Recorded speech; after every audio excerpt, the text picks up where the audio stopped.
Welcome to Code to Algo channel. நம்ம Code to ஆல்கோவில் உங்கள் மேனுவல் ஸ்ட்ராட்டஜியை கஸ்டமைஸ் பண்ணி கோடிங் பண்ணி ஆட்டோமேட் பண்ணி தருவோம். அந்த மாதிரி ஆட்டோமேட் பண்ணுற ஸ்ட்ராட்டஜியை இந்த பிளாட்ஃபார்ம் யூஸ் பண்ணி நீங்கள் ஆர்டர் எக்ஸிக்யூட் பண்ணிக்கலாம். ஸோ நம்ம லைவாக சில ஸ்ட்ராட்டஜிஸை ஃபாலோ பண்ணிகிட்டு இருக்கோம். அந்த ஸ்ட்ராட்டஜி ரிசல்ட்ஸை நீ பார்ப்போம். ஸோ எல்லாருமே நம்ம சேனலில் ஃபாலோ பண்ணிட்டு இருந்தீங்கன்னா தெரிஞ்சிருக்கும். நம்ம ரெகுலராக இந்த 9 ஸ்ட்ராட்டஜியான Nifty option buying, first 1 minute candle, 50 points target தான் ஃபாலோ பண்ணிட்டு இருக்கோம். இதே ஸ்ட்ராட்டஜி அந்த டே க்ளோஸ் டார்கெட் ஹிட் ஆனதுக்கப்புறமா டே க்ளோஸ் ஆகிற மாதிரியும் இருக்குது. லாஸ்ட்டாக பார்த்தீங்கன்னா அதே ஸ்ட்ராட்டஜி 35 பாயிண்ட்ஸ் டார்கெட்லையும் இருக்குது. ஸோ யாருக்கு என்ன ஸ்ட்ராட்டஜி வேணுமோ, யாருக்கு என்ன பாயிண்ட்ஸ் டார்கெட் ஃபிக்ஸ் பண்ணிக்கிறாங்களோ தாராளமாக ஃபிக்ஸ் பண்ணிக்கலாம். ஸோ இன்றைக்கி பொறுத்த மட்டும் என்ன இருக்குன்னு பார்த்தீங்கன்னா 35 பாயிண்ட்ஸ் டார்கெட் ஹிட் ஆகிடுச்சு. அதனால இது 9000 ப்ராஃபிட்டில் புக் ஆகிடுச்சு. பட் 50 பாயிண்ட்ஸ் டார்கெட் வரைக்கும் போகலை. ஆனால் டார்கெட்டும் ஹிட் ஆகலை, கீழே ஸ்டாப் லாஸும் முடியல. ஸோ 2900 இன்றைக்கி புக் ஆகிருக்கு. ஸோ எப்படி புக் ஆகிடுச்சு, என்ன நடந்திருக்குன்றதை பார்ப்போம்.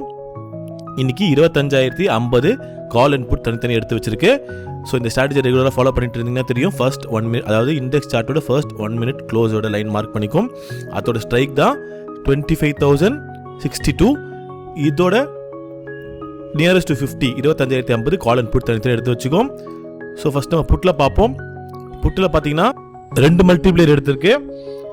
காலையில் 9:17 ஆர்டர் எடுத்து 9:54 சின்ன ஸ்டாப் லாஸில் கட்டே இருக்கு. மறுபடியும் 9:55 எடுத்து 10:02 இன்னொரு ஸ்டாப் லாஸில் கட்டே இருக்கு. அதில் மட்டும் 814 ரூபா மைனஸில் புக் ஆகிருக்கு. கால் ஆப்ஷன் பார்ப்போம். கால் ஆப்ஷனில் பார்த்தீங்கன்னா 1, 2, 3, 4 மல்டிப்ளேயர் எடுத்திருக்கு. டார்கெட் ஹிட் ஆகலை. பட் நம்மளுக்கு அதில் லாஸும் கிடையாது. அதில் 3700 ரூபா தனியாகவே ப்ராஃபிட் புக் ஆகிருக்கு. ஸோ மொத்தமாக ஓவராலாக 2900 புக் ஆகிருக்கு. நம்மளுக்கு புட் சார்ட்டை ஃபஸ்ட்டு பார்ப்போம். ஸோ புட்டில் பார்த்தீங்கன்னா இந்த லைனுக்கு மேலே க்ளோஸ் ஆகாமல் ஆர்டர் எடுத்திருக்கோம். மறுபடியும் இங்கே கட்டாக இருக்கும். மறுபடியும் அடுத்த கேண்டிலே ஆர்டர் எடுத்திருக்கோம். மறுபடியும் இங்கே கட்டாக இருக்கும். ஸோ 2 மல்டிப்ளேயர் புட்டில் முடிஞ்சிருச்சு. காலில் பார்ப்போம்.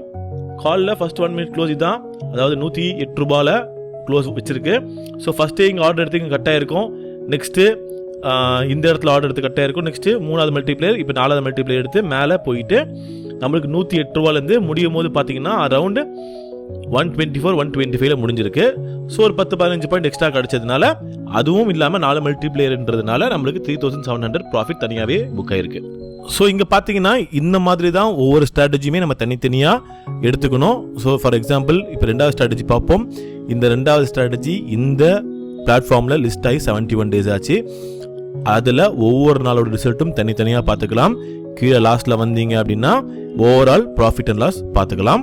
அதே மாதிரி தான் இப்போ கடைசி ஸ்ட்ராட்டஜி எடுத்து பார்த்தீங்கன்னா அது இங்கே லிஸ்ட் ஆனதுலேருந்து 26 days தான் லிஸ்ட் ஆகிருக்கு. ஸோ 26 days-ஓட ப்ராஃபிட் அண்ட் லாஸ் தாராளமாக பார்த்துக்கலாம். கீழே லாஸ்ட்டில் வந்தீங்கன்னா ஓவரால் ப்ராஃபிட் அண்ட் லாஸும் பார்த்துக்கலாம். நம்ம ஃபாலோ பண்ணுற ஸ்ட்ராட்டஜியில் என்ன ப்ராஃபிட் அண்ட் லாஸ் இருக்குன்னு பார்ப்போம். இது 65 நாள் ஆச்சு இங்கே லிஸ்ட் ஆகி. 65 நாளில் கிட்டத்தட்ட 1,77,000 ப்ராஃபிட் புக் ஆகிருக்கு. பட் இந்த அமௌண்ட் பெருசாக உங்களுக்கு தெரியும் ப்ராஃபிட். இந்த பிடி ஆப்ஷனை பொறுத்த வரைக்கும் பிடிக்கும் லைவ் மார்க்கெட்டுக்கும் கண்டிப்பாக டிஃப்ரென்ஸ் இருக்கும். ஸோ பிடியோட ரிசல்ட்ஸ்லேருந்து 75 to 80% தான் நம்ம லைவ் மார்க்கெட்டில் எடுத்துக்கணும். ஏன்னா பிடியில் டைம் டேக்கவும் கிடையாது, ஸ்லிப்பேஜும் கிடையாது. இது ஒரு பாயிண்ட்டு. நெக்ஸ்ட்டு இந்த ஸ்ட்ராட்டஜி யாராவது பண்ணணும்னு விருப்பப்பட்டீங்க அப்படின்னா இதோட ரிஸ்க்கும் ஜாஸ்தி, ரிவார்டும் ஜாஸ்தி. ஸோ அதனால் உங்கள் கேபிட்டலும் மினிமம் 3 lakhs இல்லாமல் இந்த ஸ்ட்ராட்டஜி நீங்கள் கை வைக்கிறது அட்வைசபிள் கிடையாது. ஏன்னா ஒரு நாளைக்கு 19,000 மைனஸ் இருக்குது, ஒரு நாளைக்கு 15,000 மைனஸ் இருக்குது. ஸோ ஒரு நாளைக்கு 31,000 மைனஸ் ஆயிருக்கு. ஸோ ப்ராஃபிட்டும் கொடுக்கும்போது அதே மாதிரி தான் கொடுக்கும். ஸோ இப்படி இருக்கும் போது உங்களால் அந்த MTM பேனிக்கை பேர் பண்ண முடிஞ்சால் மட்டும் இந்த ஸ்ட்ராட்டஜியை தாராளமாக நீங்கள் இம்ப்ளிமெண்ட் பண்ணலாம். அப்படி இல்லை அப்படின்னா ஃபிக்ஸட் ப்ராஃபிட் அண்ட் லாஸ் ஸ்ட்ராட்டஜிஸ்லாம் இருக்குது. இப்போ இந்த ஸ்ட்ராட்டஜி எடுத்து பார்த்தீங்கன்னா 3000க்கு மேலே லாஸும் வராது, ப்ராஃபிட்டும் வராது. 3000 அன்றைக்கி டே ரீச் ஆகிடுச்சுன்னா ஆட்டோமேட்டிக்காக கட் ஆகிடும். ஸோ இந்த மாதிரி ஸ்ட்ராட்டஜி நீங்கள் பண்ணும்போது உங்களோட சைக்காலஜியும் எஃபெக்ட் ஆகாமல் இருக்கும், உங்கள் கேபிட்டலும் பெருசாக லூஸ் ஆகாமல் இருக்கும். ஸோ நாளை வேற ஒரு வீடியோ சந்திப்போம். நன்றி, வணக்கம்.